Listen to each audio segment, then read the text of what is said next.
President Donald Trump says he's not going to rule out any military intervention in Venezuela, which has come under increased pressure for its human rights abuses. More than 120 people have been killed in the Latin American country and thousands arrested in over 4 months of unrest. We have many options for Venezuela. And by the way, I'm not going to rule out a military option. We have many options for Venezuela. This is our neighbor. This is, we're all over the world, and we have troops all over the world in places that are very, very far away. Venezuela is not very far away, and the people are suffering, and they're dying. We have many options for Venezuela, including a possible military option if necessary.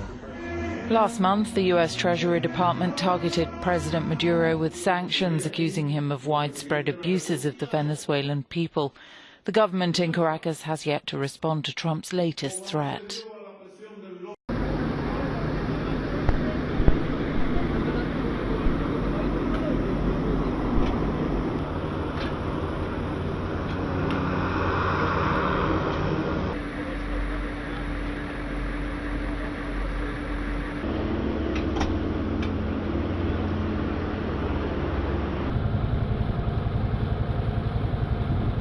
The RPF troops will be based here in Juba and will operate, if necessary, in the surrounding areas as per the mandate authorised by the UN Security Council. It will carry out its functions in cooperation with the government as also expressed by the Security Council resolution. UNMISS is always and consistently assessing its priorities. Having additional troops means we can carry out more tasks related to our mandate to protect civilians and build durable peace. Thank you, everybody. We had a very good meeting. We talked about North Korea, as you can imagine. Well, we're going to make a determination, Peter, in a very short period of time as to Afghanistan. I've been looking at it. It's our longest war in history, 17 years. That's unacceptable. We will be making decisions, as you know very well. We're looking at that very closely. We talked about it a little bit today. We talked about Venezuela today also, by the way. Venezuela is a mess. It's a very dangerous mess and a very sad situation. But we talked about Venezuela also. We have many options for Venezuela. And by the way, I'm not going to rule out a military option. We have many options for Venezuela. This is our neighbor. This is, we're all over the world. And we have troops all over the world in places that are very, very far away. Venezuela is not very far away, and the people are suffering, and they're dying. We have many options for Venezuela, including a possible military option if necessary. That would be a U.S.-led, President? Say? That would be a U.S.-led military operation? We don't talk about it, but a military operation, a military option is certainly something that we could pursue. Mainly the National Guard, the National Police, and local police forces have systematically used disproportionate force to instill fear, crush dissent, and to prevent demonstrators from assembling, rallying, and reaching public institutions to present their petitions. Witnesses spoke of security forces firing tear gas and buckshot at anti-government protesters without warning. Several of the individuals that we interviewed said tear gas canisters were used at short range or point blank, and marbles, buckshot, and nuts and bolts were used as ammunition. Security forces have reportedly also resorted to the use of deadly force against demonstrators. Based on the interviews that we've conducted, it's painted a clear picture that this is not, sporadic incidents by a couple of rogue officers where excessive force is being used. This is being used in a systematic manner to repress demonstrations. Some groups of demonstrators have resorted to violence. The authorities must carry out the management, the handling of these protests in line with international human rights law. If there are pockets of violence, they need to be dealt with. However, you do not crack down on an entire group of protesters based on the actions of a smaller group.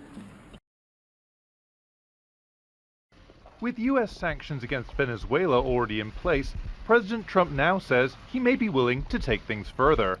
We have many options for Venezuela. This is our neighbor. This is, we're all over the world, and we have troops all over the world in places that are very, very far away. Venezuela is not very far away, and the people are suffering, and they're dying. We have many options for Venezuela, including a possible military option if necessary. Venezuela's government has already dismissed Trump's words as imperial threats and a crazy act. But one former diplomat says it's a threat that should be taken seriously. This is not a drill. It is a warning bell for Maduro's regime to capitulate and free Venezuela. The Venezuelan people have suffered enough, and it's time for Maduro to free Venezuela from his tyranny. Venezuela is facing growing international opposition to its new constituent assembly. Many Latin American countries are refusing to recognize any of the new assembly's decisions.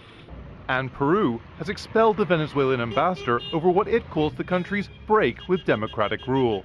The Constituent Assembly was elected late last month, but opposition groups boycotted the vote. They see it as an illegitimate power grab by President Nicolas Maduro. Dominated by Maduro's supporters, it has the power to sideline the existing legislature and rewrite the constitution. The opposition is vowing to continue to put pressure on the government and is promising more protests. But Maduro is pushing back. More than 120 people have died in months of street violence, and the newly appointed Attorney General is promising more prosecutions. That includes his predecessor, a major critic of the government. La ciudadana fiscal está investigando el TCJ. The Supreme Court is investigating Luisa Ortega Diaz for a number of crimes ranging from the totally improper use of a private plane to crimes that violated basic laws. Trump's threat of military force was followed by more pressure from the White House. It says an offer of talks from Maduro will only be accepted if he restores democracy.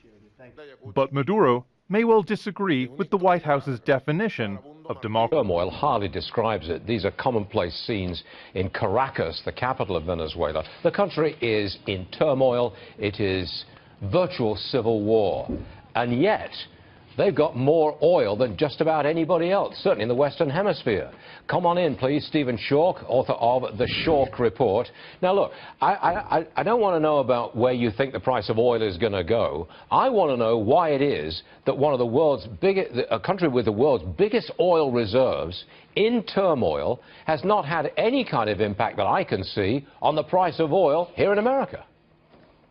Well, absolutely, and this is just because the economy and the infrastructure of the Venezuelan oil industry is just absolutely decrepit right now. So the world has learned to move on beyond beyond Venezuelan oil. Now, the turmoil in Venezuela, Stuart, is actually great news for the United States because this means that exports, Venezuelan exports of its most valuable commodity to the United States is about to soar. And I'm not talking about oil here. So let's consider that over the last decade, the full decade that the Chavistas were in power, Venezuelan emigration to the United States spiked 133% from where it was in the 1990s. So today, the amount of Venezuelans holding green cards for all of South America account for 13% of the share. Now, that is more than double where it was in the 1990s before Chavez came into power. So you're saying that this turmoil will let loose a wave of people coming to the United States, and you say that is an asset? Absolutely. Now, let's consider political asylum seekers. Today, right now, since 2010, Venezuela has provided more than half of the political asylum seekers coming out of South America. So to put that in perspective, Stuart, in 1998, the year before Chavez came to power, political asylum seekers coming out of Venezuela accounted for only 4% of the total South American share. So what this means now, Stuart, is that we are getting Venezuela's best and brightest. We are getting the real immigrants who are going to be the fuel of the next generation of economic growth in this country. Now, last week's sham election, which is Maduro's kind of nod to Hitler's 1933 Enabling Act, will surely ignite a new wave of political asylum seekers coming to the United States. And at the end of the day, the intellectual capital that we are gaining, the brain drain coming out of Venezuela, will pay dividends far longer than a barrel of oil coming out of Venezuela ever could possibly achieve. Stephen Schork, original thinking there. We've not heard that before, and we appreciate it hearing it from you. You know what you're talking about. Stephen Schork. Thank you, sir. See you again soon.